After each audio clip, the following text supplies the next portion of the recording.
Hello, welcome to News Round, where you get a recap of top stories for the week. Here's what's coming up.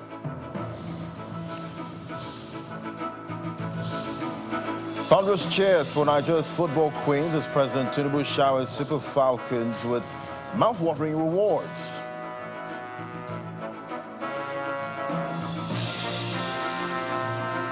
And what began as rainfall turned into a nightmare as floods tear through Bauchi, leaving 40 families homeless.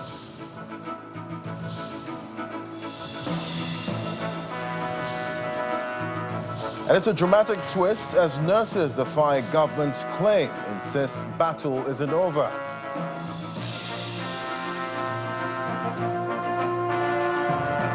Plus, Zelensky demands global action as Russian strike turns Kyiv into a killing field.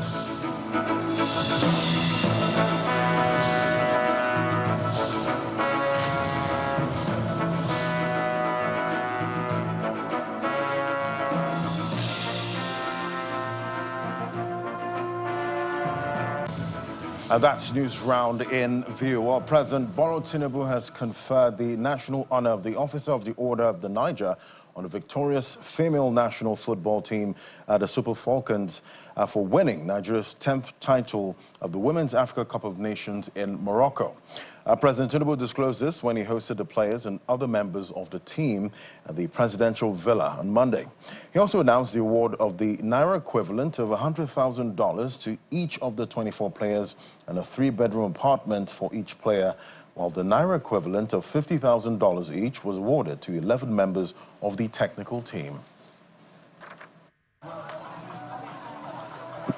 Excitement at the private wing of the Nnamdi Azikiwe International Airport, Abuja, as Nigerians await the arrival of the newly crowned Women's Africa Cup of Nations champion, the Super Falcons.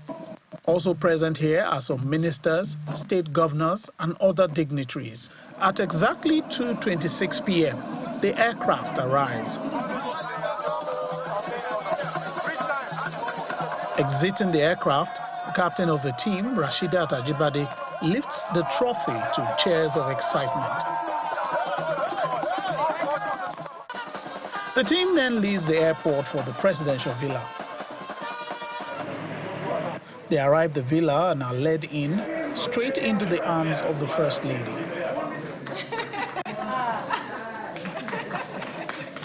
The reception follows at the banquet hall of the presidential villa. Present is the President, the First Lady, state governors, some ministers and aides of the President. The chairman of the National Sports Commission commends President Tinubu's investment in sports development and women's empowerment. The Super Falcons banner is a fruit of the unwavering support of sports, your support to sports and for women. You have always believed that sports can unite us, heal us, and uplift our spirit in one of the major drivers of the economy.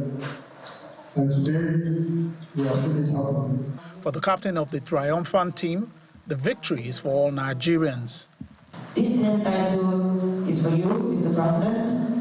It is for Nigerians, it is for Super Falcons, and it is for every young child who believes and dreams to be on this stage someday. For the First Lady, the team has just been phenomenal. The zeal you displayed on the pitch was nothing short of inspirational. I say to you all, well done. You never wavered and reminded the world why Nigeria remains a powerhouse in women's football in Africa. The president does not hide his excitement and commends the team for lifting the country's spirit with their courage and determination. You made us very, very proud. You have inspired millions, especially young girls, who now see the proof that their dreams are valid and achievable. You inspired me too. And to the great joy of the team, he makes some announcements. I hereby conferred on the players the 11-man technical team with national honor of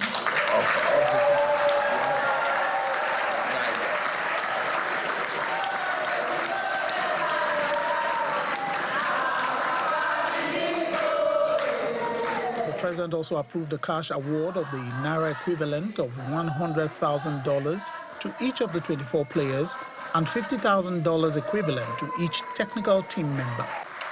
The chairman of the Nigerian Governors Forum, Governor Abdulrahman Abdulrazak, also announced a donation of 10 million naira for each of the players and technical team member on behalf of the 36 governors. The captain of the team presents the trophy to the president. They also have a handshake with the president and the first lady, followed by a group picture. As these young ladies live here, they live as champions who have felt and heard the gratitude of a grateful president and a grateful nation. And they've made a promise that the next time they hope to be here with the World Cup. From the presidential villa, Lanre Lasisi, Channels Television News. And from triumph to a natural disaster this week, flood waters have submerged several homes and washed away properties in Das local government area of Bauchi State. An immediate assessment by the Bauchi State Emergency Management Agency estimates that over 40 households have been affected, with many residents in urgent need of relief to recover from the disaster. Drying what remains of their food supplies, clothing, documents and other valuables following Thursday's flood, which impacted 4 communities in Bununu West, Das local government area of the state. The torrential rainfall lasted for about 3 hours. Most of the affected homes, constructed from mud, could not withstand the deluge and collapsed under the pressure. Victims say they fled to nearby hills to seek refuge as the flood waters rose. I see all in room that in this house is water is enter.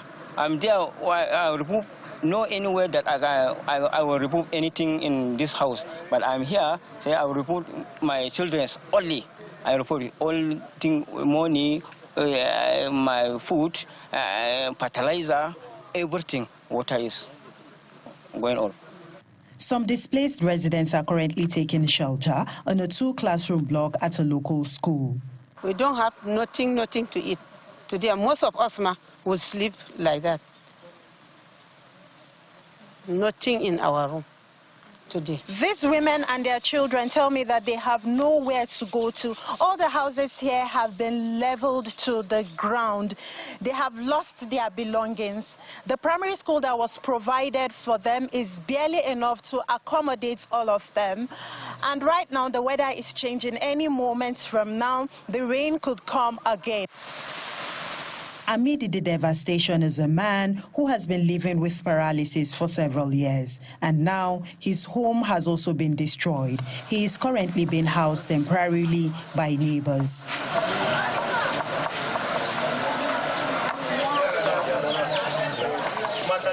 A team from the State Emergency Management Agency has visited the area to conduct an assessment. We went to the place where the water entered into the community. Is where those people that are working, doing the road on that side, they created a culvert, and the culvert is not containing the water that's moving at that side. SEMA has pledged to provide emergency relief without delay.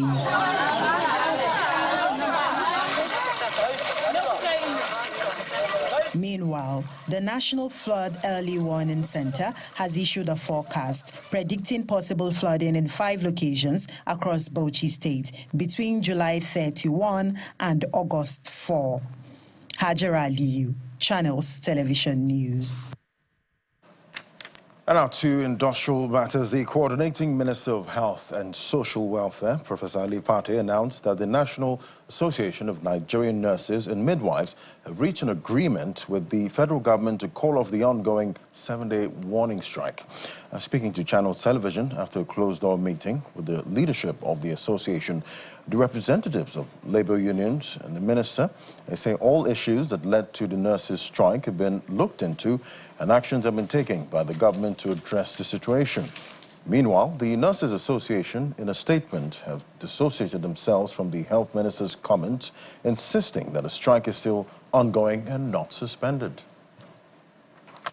as the nationwide 7-day warning strike declared by the National Association of Nigerian Nurses and Midwives enters its 3rd day.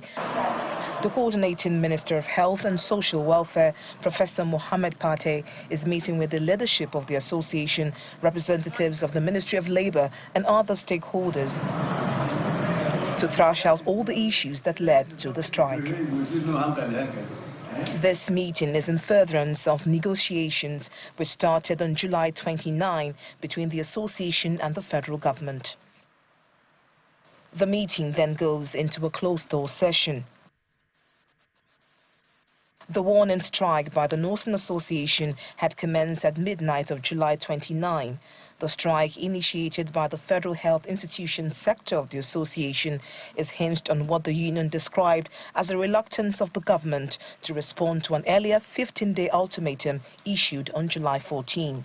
The strike stems from long-standing concerns about nurses' welfare and poor working conditions. Central to the demands of the association include enhanced allowances, particularly for nurses working at local government level, the rejection of the June 27 circular from the National Salaries, Income and Wages Commission, which is said failed to address key issues. The association is also demanding immediate adjustments to shift duty, call duty and staff retention. The gazetting of the Nursing Scheme of Service approved since 2016 and the creation of a Department of Nursing in the Federal Ministry of Health, amongst other demands. After about 2 hours, the Ministry of Health briefs Channels Television. We've discussed with our colleagues, Nigerian Nurses Midwives Association, and we addressed the issues that they had raised. And we're very pleased that they have agreed to call off the strike, to put the Nigerian patient at the center of our attention. We thank the President, President Bola Ahmed Tinubu, GCFR, for his leadership. And we encourage all health workers to adopt the same pro-social collaborative approach to lean in to iron out very long-standing issues. Some of the issues that have been raised have been on the table for many years, but we're glad to have made significant progress and that the transformation of the Nigerian health sector will continue. Efforts to speak with the leadership of the Nursing Association proved abortive. They plan to convene another meeting and come up with a statement. From Abuja, Victoria Longjohn, Channels Television News. And when News Round returns, Zelensky demands global action as Russian strike turns Kyiv into a killing field. Details later. Do stay with us.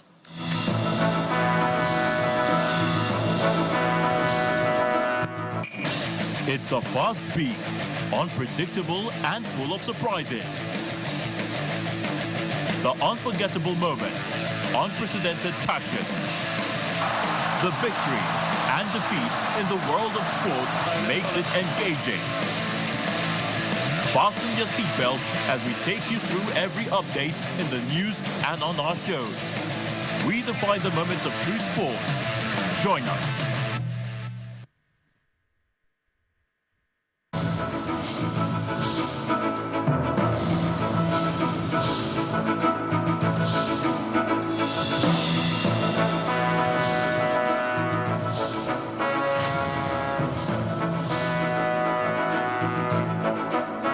Welcome back to watching News Round live on Channels Television. Another hot topic, this story. We see the Senate Committee on Public Accounts has given the Nigerian National Petroleum Company Limited 21 days to provide detailed explanation on financial discrepancies totaling 210 trillion naira, even as the Group Chief Executive Officer pleads for more time to respond adequately. Appearing before the committee on Wednesday in response to an earlier summon, Mr. Bayo Ojulari stated that he required more time to properly study and understand the issues flagged in the company's audited financial statements covering the period from 2017 to 2023. After 4 summons, the Group Chief Executive Officer of the NNPCL, Mr. Bayo Ojulari, finally appears before the Senate Committee on Public Accounts over a 210 trillion naira query. But what this committee said unless proven otherwise, is that NNPC should and must account for 210 trillion. The liabilities, as shown in the literature of the financial statement, is 103 trillion. While the assets side, the receivables, is 107. We want the liabilities to be accounted for. Although his appearance, prompted by mounting pressure from lawmakers, offered some relief, the NNPCL boss failed to provide any answers, opting instead to request additional time to address the queries. I've just been over 100 days in this job, and I can still say to you that there is so much that I'm still on my own doing to check the baseline of where things are across the company, and it's a Herculean task. Your commentary today also brings a clearer perspective to what I actually thought was the issue. I want to plead, Mr. Chairman, sir, to kindly give me some time to just dig into the perspective on the issue that you have raised. The integrity and efficiency of the company's auditors immediately came under scrutiny as lawmakers vent their grievance over his request.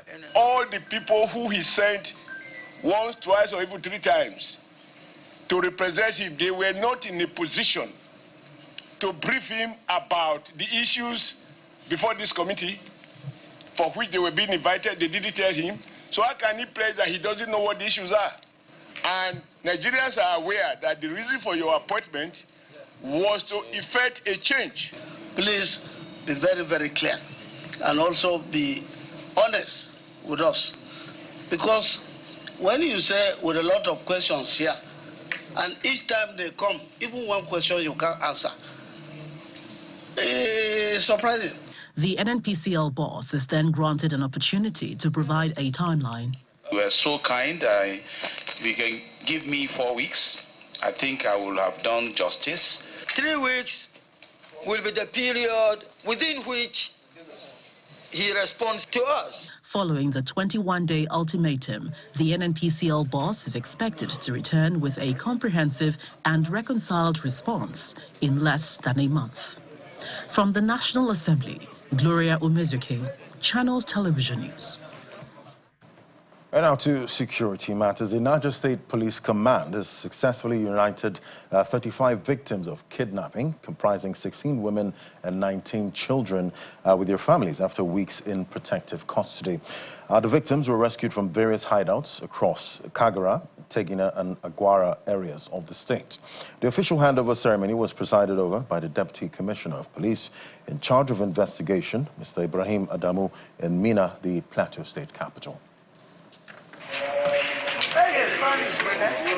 These are victims of abductions in various parts of Niger State. They've been in protective custody since their rescue. The victims include women and children who were rescued from the hideout of bandits and criminals in the state from July 3, 2025 to date. According to the police, the victims received psychosocial support, including counseling, rehabilitation, and de-radicalization processes ahead of their reintegration into their communities. 4 women, 7 children, and another one with 7 women, 8 children. So, all in all, we had a total of 35 people. In the course of their movement, we were able to arrest somebody who was transporting them in a vehicle. How would it be possible for a person to be carrying these people? And the investigation reveals that he went to their camp to load the vehicle with them. So that one is with us, and we are going to investigate and find out what the connectivity is. The victims were formally handed over to the chairman of Rafi and Chiroro local government areas of the state. We are very happy. We are appreciative of the police work and other security agencies since the insurgency. And today here we are reuniting those ones that have been rescued by the police to our people in our local government. We really appreciate everyone that have contributed towards this success. We also the channel TV that are always taking care of to make sure they are passing an information to where necessary, and the information is the reading. We appreciate. May God reward each and everyone that is here with us, and we are praying for those that remain. May God also rescue them. Speaking in Hausa, the victims recount their ordeal. We passed through a lot at the hands of these bandits. We just had to be patient until security personnel intercepted and rescued us. All we did was pray to God to save us. Today we are safe and we pray never to experience such again in our lives. We thank the police for feeding us and giving us medical attention to keep us safe.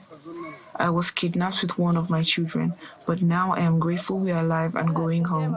I have 2 children with my husband and one was with me in captivity. I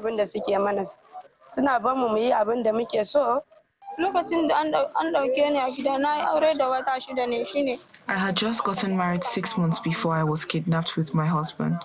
I was only 16 years old. 5 of us were kidnapped, 3 females and 2 males. I had 2 children with my late husband. We were taken to the Sambisa forest and later to the Cameroon forest before they brought us back to the Niger forest, where we were finally rescued by security personnel. As they begin their journey back to normal life, authorities continue to intensify efforts to locate and rescue others still in captivity. Away from security matters, ahead of Nigeria's 2027 general election, a delegation of heads of ECOWAS network of electoral commissions has met with the Independent National Electoral Commission to find out how far the electoral body has implemented their post-2023 elections recommendation.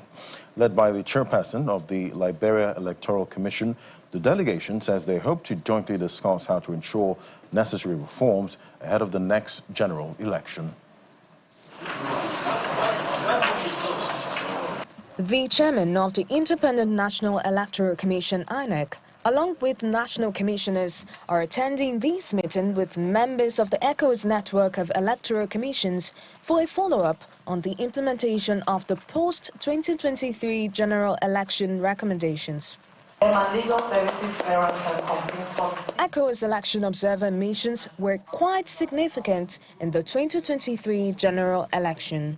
At the end of that exercise, the ECOWAS election observer delegation made 37 recommendations spanning logistics, review of voting time, and the review of the number of voters to polling units.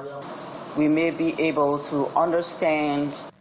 This delegation, led by the chairperson of the Election Commission of Liberia, is here to find out the level of implementation of the recommendations. We've come to see how best INEC has implemented those recommendations, and we anticipate that during our engagement, we may be able to understand reasons for some of the issues that came out of the 2023 elections and how INEC was able to navigate in a way that it has found answers to those challenges that abound during the 2023 elections. In his remarks, the INEC chairman gives an update on the implementation of the recommendations by the ECOWAS team. For Nigeria's 2023 general election, ECOWAS made 37 recommendations for consideration by 7 critical institutions and stakeholders in the electoral process. Of these recommendations, 13 are addressed to INEC.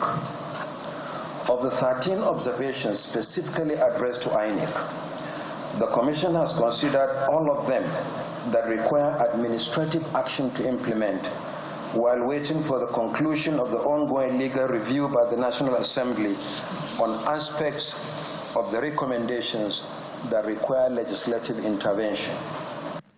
The ECOWAS election observer delegation made 37 post-election recommendations in 2023, which they consider as key to ensuring electoral integrity in the country. And now to geopolitical matters. Ukrainian President Volodymyr Zelensky has called for stronger international sanctions on Russia after a deadly attack on Kyiv killed at least 31 people. Zelensky said 5 children, the youngest aged 2, were among the dead, and 159 people, including 16 children, had been wounded in the assault on the Ukrainian capital on Thursday. Kyiv observed a day of mourning after the attack collapsed an apartment block and damaged a hospital, school, nursery, and university. And those were the top stories for the week. Thank you for watching. I'm Ladi Williams. Bye for now.